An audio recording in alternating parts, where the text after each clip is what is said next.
Sekarang Bapak Sia, lain Bapak Aing, Bapak Sia menista agama, berbuat kemusyrikan, merendahkan Islam, menginjak-injak agama, berbuat kemusyrikan, Sia kurang ngambek. Begitu wayang disinggung, Sia ngambek, murudul Sia.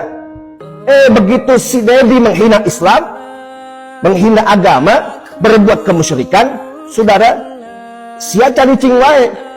Apakah agama lebih rendah daripada wayang? Coba saya akan tanya pada Anda Muslim.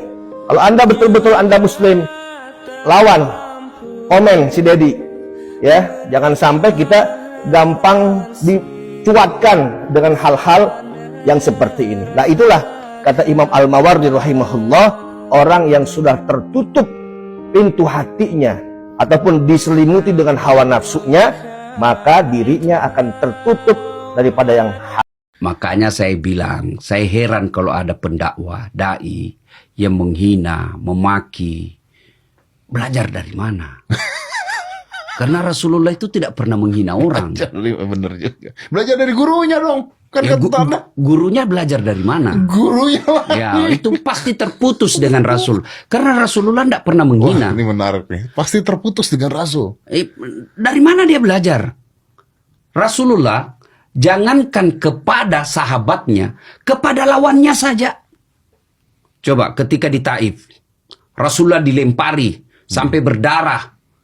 Datang malaikat Jibril menawarkan bantuan. Ya Muhammad, sudah keterlaluan orang Taif. Saya diperintah Allah, kau berdoa saja aku hancurkan ini. Kira-kira kalau saya Das'at sudah keterlaluan ini. Ada tentara satu peleton. Gimana Das'at? Ratakan. Tapi Nabi tidak. Tidak, betul. Nabi katakan jangan. Kalau Allah ingin mendengar doaku, saya mau berdoa. Berikan mereka hidayah. Mereka perlakukan saya seperti ini karena dia tidak tahu apa yang aku bawa untuk mereka. Ya. Kalau dia tidak beriman, paling tidak anak dan cucunya yang akan beriman kepadaku. Ya, karena melihat contoh. Ya. Terbukti sekarang Taif. Di Taif sekarang beriman semua. Ada lagi kisah yang menarik. Nabi lewat, mau ke masjid, diludahi orang Yahudi. Oh iya, saya tahu nih cerita.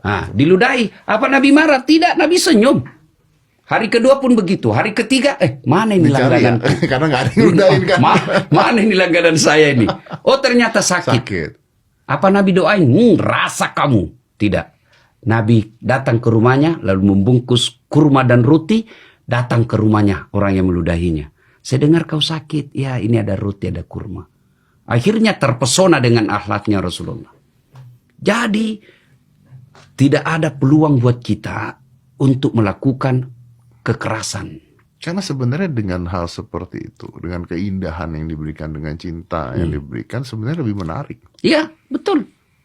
Nah, kenapa Nabi mampu dari masyarakat jahiliyah menjadi masyarakat madani?